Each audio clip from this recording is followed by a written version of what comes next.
गुणातीतो अक्षरं ब्रह्म भगवान् पुरुषोत्तमः जनो जानम निदं सत्यम मुच्यते भवबंधनात्। एक अंग्रेजी में कहावत है, man is born crying, he lives complaining and he dies unsatisfied. व्यक्ति रोते रोते पैदा होता है, फरियाद करते करते जीता है और पूर्ण असंतोष के साथ मरता है।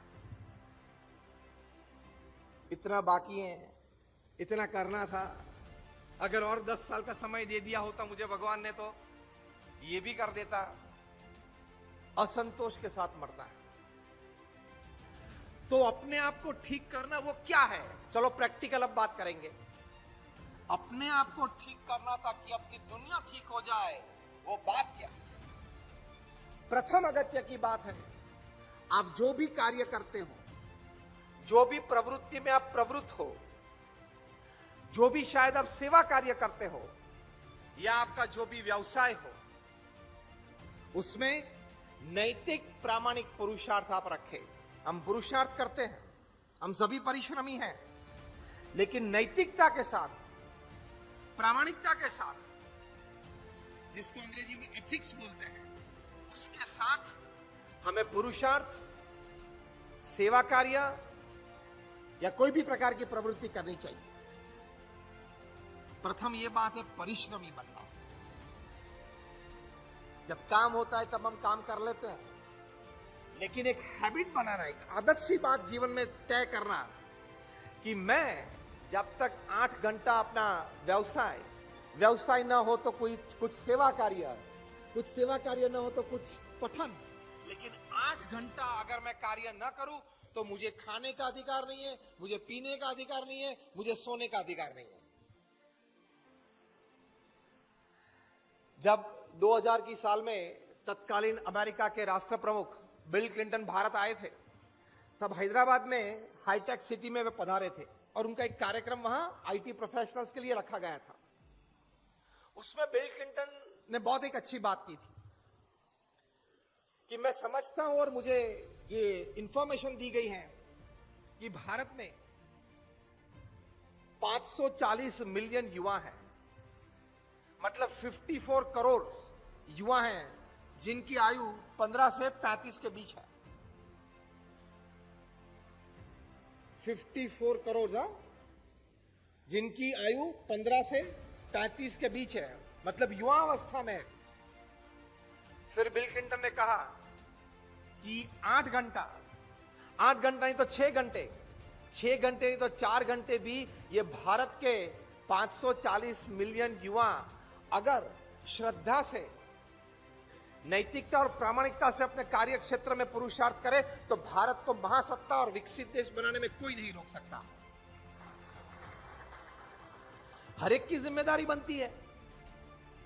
तो प्रथम अगत्य की बात है वर्क हार्ड, अपने कार्य क्षेत्र में पुरुषार्थ करना। मैं जिस संस्था से आता हूं वो BAPS स्वामीनारायण संस्था, आप सभी ने अक्षरधाम देखा होगा, गांधीनगर या Delhi, just raise your hands, सभी ने देखा है। उसी संस्था से मैं आता हूं और इस संस्था को विश्वव्यापी बनाई, यूनाइटेड नेशंस तक एक स्थायी दर्जा दिया NGO के रूप में। वे हमारे गुरु हरि थे, परम पूज्य प्रमुख स्वामी महाराज, जिनकी जन्म शताब्दी महोत्सव इस साल हम मना रहे हैं नवंबर दिसंबर में 2022। इसी साल में अहमदाबाद में 750 एकड़ जमीन पे बहुत बड़ी एक सांस्कृतिक नगरी खड़ी होगी। उनके जीवन और कार्य का प्रदर्शन लोग देखेंगे, प्रेरित होंगे। वहां 10 बड़े एग्जीबिशंस होंगे। अभी जो दुबई में ग्लो गार्डन्स आपने एग्जीबिशन में शायद देखे होंगे या फोटोग्राफ्स देखे होंगे, इस प्रकार के ग्लो गार्डन्स आएंगे। वहां मैसेजेस, संदेश प्रमुख स्वामी महाराज के जीवन और कार्य के होंगे। फैमिली वैल्यूज पे, मतलब पारिवारिक मूल्य पे, तनाव किस प्रकार से कम करे, या पेरेंटिंग पे, इस सभी पे बहुत बड़े अच्छे एग्जीबिशंस होंगे। लाइट एंड साउंड शोज होंगे। आप सभी को हम इसी मंच पे से निमंत्रित करते हैं कि आप सभी जरूर पधारना। और यहाँ नासिक में ये हमारे पूज्य महाव्रत स्वामी हैं, जो मुख्य कोठारी स्वामी हैं, वे सब व्यवस्था भी करेंगे। इनके साथ ये दिव्यानयन स्वामी हैं, वे यहाँ अक्सर आते हैं। वो प्रमुख स्वामी महाराज जिनके जन्म शताब्दी महोत्सव में से ये गुण सबसे बड़ा सीखना है, परिश्रमी बनना। ये हम प्रथम बात कर रहे हैं कौन से सिद्धांत की? अपने आप को आप ठीक करें तो आपकी दुनिया ठीक हो जाएगी, एक उन्नति की ओर, बेहतरीन जीवन की ओर। प्रमुख स्वामी महाराज ने अपने जीवन काल में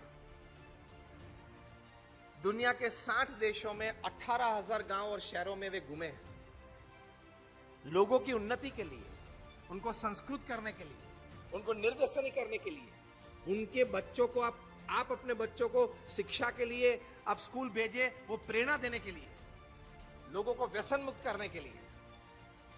3.5 लाख घर में प्रमुख स्वामी महाराज व्यक्तिगत गए। हमने प्रमुख स्वामी महाराज को ये आंखों से, जब उनकी आयु थी 60, 65, 70, 75, तब रात को 12 बजे तक आदिवासी के झोपड़े में उस परिवार के साथ बैठते हुए और उस परिवार को संस्कृत करते हुए देखे हैं।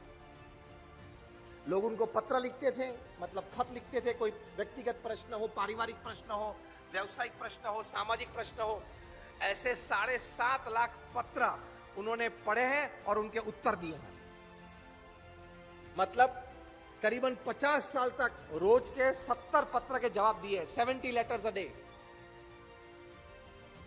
कितना परिश्रम जन कल्याण के लिए, लोगों के जीवन उत्कर्ष के लिए।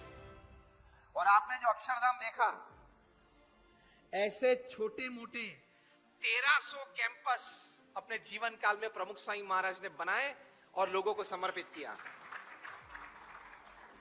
1300 hospitals, hostels, schools, colleges, community centre, संस्कार केंद्र, हरि मंदिर, मंदिर, अक्षरधाम, सब मिला के 1300 ऐसे छोटे मोटे एकम सेवाभावी संस्थाएं समाज के बीच रखी और समाज के उत्कर्ष के लिए प्रवृत्त रखी। और आज भी सब 1300 प्रवृत्त है। मतलब 50 साल तक हर 15वें दिन प्रमुख स्वामी महाराज ने एक संस्था की भेंट, समाज सेवा संस्था की भेंट, समझ लो हर 15वें दिन एक जमीन का संपादन हुआ, वो जमीन लीगली क्लियर हुई, वहां क्या करना है, हॉस्पिटल, हॉस्टल, स्कूल, कॉलेज वो तय हुआ बोर्ड ऑफ ट्रस्टीज में हमारे। फिर टेंडर डिश आउट हुए, प्लान फाइनल्स हुए, प्लान लोकल गवर्नमेंट बॉडीज में पास हुए। हम तो एनजीओ है, नॉन प्रॉफिट ऑर्गेनाइजेशन है, तो फंड्स रेज हुए और फिर बड़ा कंस्ट्रक्शन हुआ। 2, 3, 5 मंजिले की जो बिल्डिंग चाहिए वो उसका कंस्ट्रक्शन पूरा हुआ। 2, 3, 4 व्यक्ति चाहिए जो संस्था चलाने के लिए, बाकी के तो पेड एम्प्लॉइज होते हैं। समर्पित 2-4 चाहिए संस्था में, वो तय हुए और उद्घाटन समारोह हुआ और उस संस्था को समाज की सेवा में रख दी। ये जो मैंने कहानी आपको बताई, ये कहानी हर 15वें दिन प्रमुख स्वामी महाराज ने 50 साल तक पूरी की। ऐसी 1300 संस्था प्रमुख स्वामी महाराज ने खड़ी कर दी। Unbelievable story, it is beyond the ken of human intelligence. परिश्रमी बनना, हम चाहे तो हम भी ये कार्य कर सकते हैं,